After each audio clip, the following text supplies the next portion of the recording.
morning, Eagle Nation. Appreciate you tuning in here to Bird 365. At the top of the show in the introduction, we say, you'll get debate. Well, there'll be no debate today about who was the winner of yesterday's preseason practice between the Browns and the Eagles.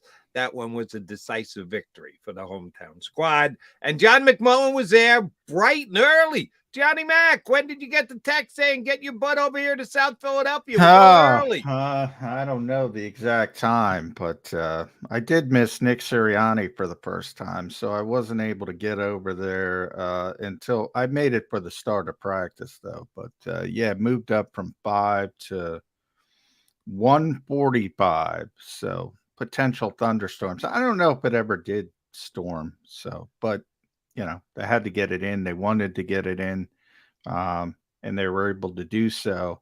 Maybe the Browns didn't want to get it in afterwards, but yeah, things got, as they tend to do, they get a little more chippy day two.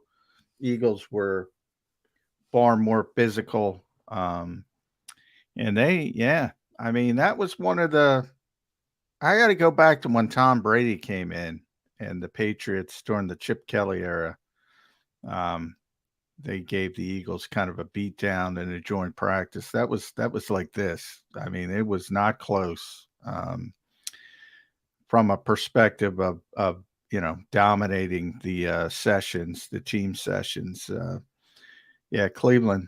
I think they were happy with day one, and they kind of were a little complacent, and they paid for it. And you mentioned that day twos can get a little bit more chippy. Do you think it was more the fact that it was day two, practice two? Do you think it was the complacency of the Browns? Do you think it was the Eagles were very motivated because they knew they actually came out on the short end of the stick on their field in game number one? What do you think it was the heat? Because there's the heat's part of it the middle too. Of the day also gets things a little bit hot. You were standing out there yesterday. I just went outside the house. I wasn't over with you, but it was like a soup yesterday. Yeah, it was very humid. Yeah, that's always part of it. Yeah, nobody's happy. That was the biggest sweat day of the summer, I think. It was good description. It was soupy out there.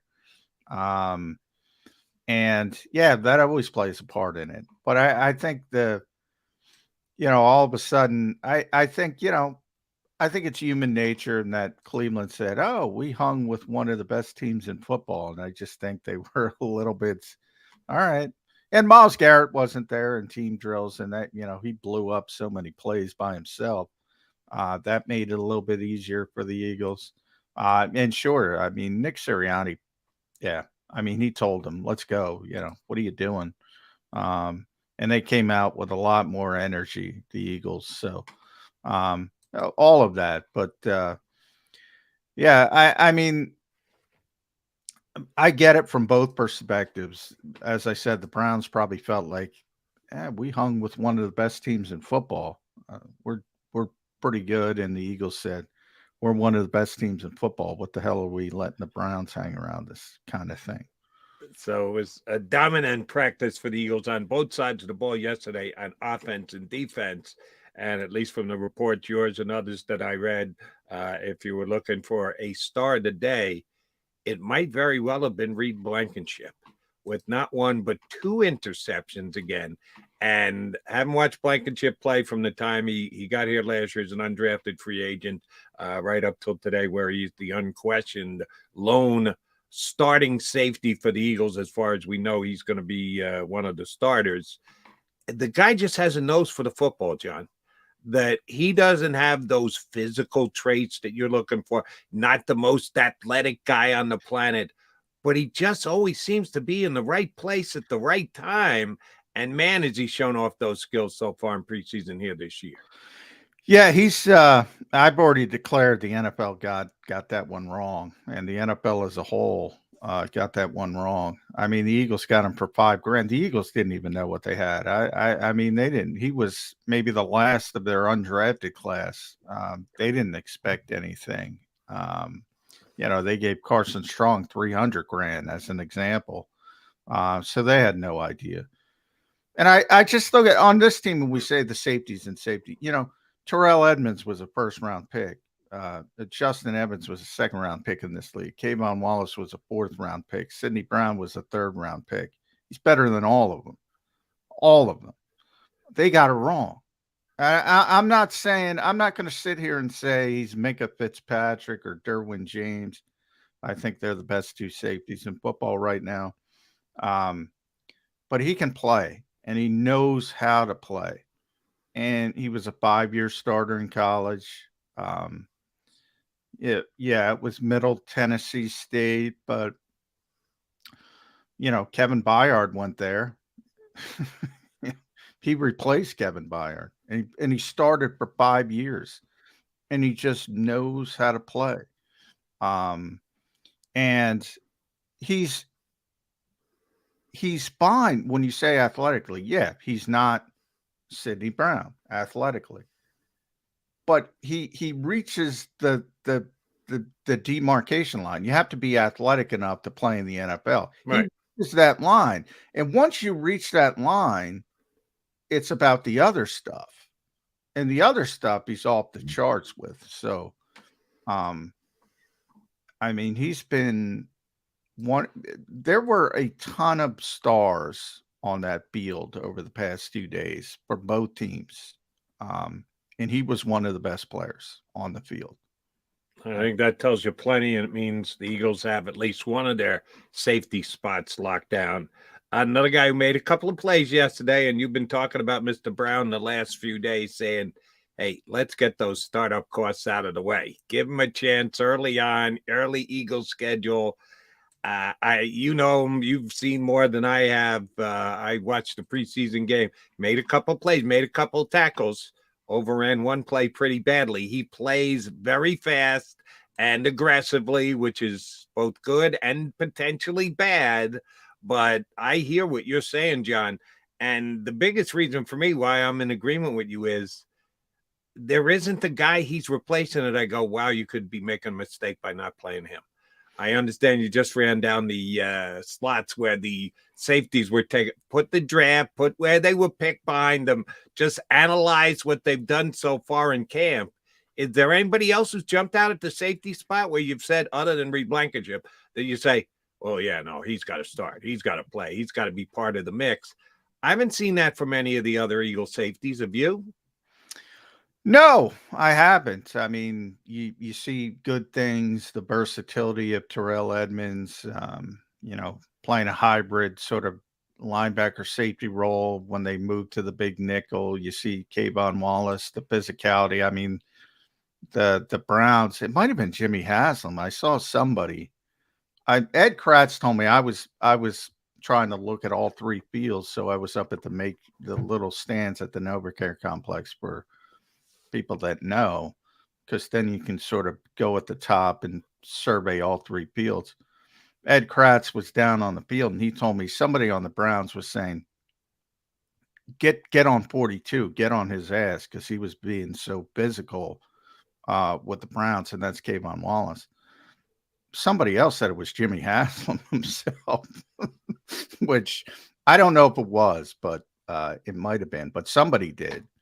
And so he's been very physical, and that kind of explains maybe why he's back in the picture, because the Browns were really upset that he was beating them up a little bit. And, Justin Evans is probably a better coverage player than everybody else. As I said, he's had significant injury issues. So there's little pieces of these guys, but nobody stood out to the point where you say, all right, you got to keep Sidney Brown. Now, I'm going to give Tim McManus, my buddy, credit. We were talking about it because I gave him my theory that I gave you. And he did bring up a point I didn't think about, and that's the way the Eagles play defense. Number one, limit explosive plays. I said that here yesterday. You listened to McManus, but not to Jody back, huh? Well, if you did, I missed it, and I apologize. But that is the number one goal of this defense: limit explosive plays. I remember you saying if you make mistakes, but he specifically said and if you did, again, I apologize. I did, but here's what I also said. It's a new defensive coordinator. And you and I have been talking about this since the day Sean Desai was hired. It's going to be different. It's going to be very similar. A lot of the same traits. Nick Sirianni's still the head coach, but it's not going to be like this is going to be Jonathan Gannon's defense and it's just a different guy standing on the sidelines calling out the same exact thing. He'll tinker with it. He'll play it a little different. And this may be one of those things that we judge. You know, Sean Desai's got some flexibility, maybe more flexibility than Gannon had. Well, he's not allowed to have that flexibility because that's the head coach. That's the head coach. And I think people don't, and I got this morning on Twitter again. People hate Jonathan Gannon so much in this town. Forget the bizarre nature of it. It's the head coach's demand. It's the head coach who has very few rules for his defensive coordinator. But that's one, and that's non-negotiable. That's what he wants. That's what Nick Sirianni wants. So blame it on Jonathan if you want, but I'm telling you, Sean Desai can tweak and do this and do that. And one of the things he's done that he's using everybody everywhere, right? He had James Bradbury in the slot. He had, he's got Derek Barnett as a drop linebacker, Josh Sweat as a drop linebacker. I don't think that's going to work out too well because they weren't happy when you're dropping Hassan Reddick. Let's see how happy they are when you're dropping Josh Sweat. So he's been doing a lot, the big nickel. He's used a ton with Terrell Edmonds playing linebacker. He's doing a lot of things personnel-wise. If he starts giving up explosive plays, Nick Sirianni's going to put his foot down and say, no. That's number one. Number one, limit explosive plays because as an offensive guy, his whole philosophy is that's what's most difficult for me as an offensive guy, and that's how I want my defense to play. How many quote unquote explosive plays, and I know exactly what you're saying, would Sidney Brown have to give up if he's the starting safety before the head coach steps in and goes to the offensive coordinator and says, what the hell are you doing playing a rookie? He's giving up explosive plays. Get one of those veteran safeties in there. How many times do you think he'd have to do that? Not if about, the decision is between now and the beginning of the season that Brown's your starter. I don't think you want to screw with him mentally at that point. Like if he gives up 2 big plays in the opener against New England. I don't think you want the problem is pulling the trigger. Like behind the scenes, when you say, is he going to be a week 1 starter? That's where I'm concerned that Nick Sirianni will say he's not ready yet. He's going to make too many mistakes, too many explosive plays. He's too undisciplined, that type of thing. If they pull the trigger, I don't think you have to worry about it unless it becomes egregious and he's given up 2 touchdowns a week. Something that's so outrageous you can't look at it. But once you pull the trigger, the last thing you want to do is say, I'm going to start him week 1, but he gave up a 70-yard touchdown because he made a mistake, and then you're going to bench him week 2. I don't think you can do that. And that's where maybe they're cautious. Look, I'm saying I'm starting him. I've already said it. I'm getting it over with, and hopefully he picks it up quickly. But I do, and again I'll apologize for the 3rd time.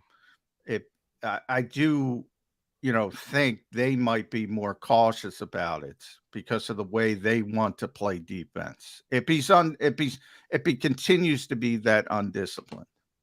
And like I said, in watching the preseason game, you're there for every single practice. I'm not, but I did see him overrun a player or 2. I specifically watched him because he made a couple of nice plays as far as tackles go. So I wanted to zero in on him. Yeah, he was out of position in a couple of plays too, but that's the nature of his game right now, but it can be refined. It can improve, and I think it will over the course of time. He's going to be a starting safety for the Eagles at some point. The question is, when? Is it as early as week number 1? And Johnny Mack gets those startup costs out of the way as early as possible. That's kind of what I'm rooting for now, and I think Eagle fans should be rooting for as well. If you were down there yesterday, you were rooting for the offense, the defense. The Eagles dominated the Browns.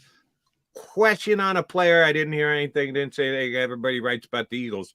It was announced that Dorian Thompson-Robinson's going to start the game on Thursday night, which you kind of expected. Deshaun Watson was going to sit. And I watched what Browns preseason game against the Jets, the Hall of Fame game.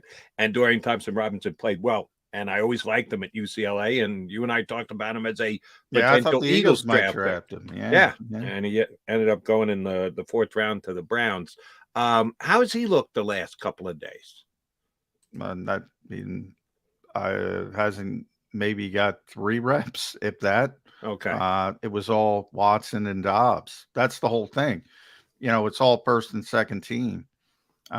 Same thing with the Eagles. You didn't see much of Tanner McKee. You didn't see Ian Book. That's what they do in these joint practices. This is where the relevant players get work, and that's why the game becomes the Dorian Thompson, and you're going to see a lot of Tanner McKee and Ian Book, and he'll be around because you don't have the cut anymore. But yeah, it's going to be an ugly preseason game, Jody. And if you need any more examples of the relevance of the joint practices compared to an actual preseason game, which, oh, by the way, they'll open up the gates. They'll let you come in. They'll charge you to come in. They'll charge you for hot dogs and beers and everything else. And the Eagles will make a whole bunch of money tomorrow night. The actual level of players that'll be playing doesn't quite compare to the joint practices that you can't get in the 2 days previous. Yeah, there's just something wrong with it. I'm sorry. I get it. I understand it. And I understand the philosophy of the teams. It just seems wrong to the fans. But hey, if you're going down, I agree. But before these practices started, I said this is probably the 2 most important days of the summer for the Eagles, and pay attention to what goes on in these practices. You don't have to listen to me, but listen to who you trust that's there every day, because these are far more relevant than what you're going to see on TV Thursday night. Far more relevant. Exactly. He's John McMullen. I'm Jody McDonald. We are Mac and Mac. Wednesday get together. We got a couple of guys who jump on with us fairly regularly. Mike Gill does it every Wednesday, and he will do so coming up in the next 5 minutes. And our buddy Hunter Brody will be aboard now at number 2 from Broads Media. So we've got 2 good guests coming your way. We'll continue to talk about the Birds leading into the all-important, I can't do it with a straight face, game against the Cleveland Browns in preseason action tomorrow. Much more important than the last 2 days of joint practices. We'll talk all things Birds. Mike Gill from Down the Shore, 97.3 ESPN, the Sports Bash, next.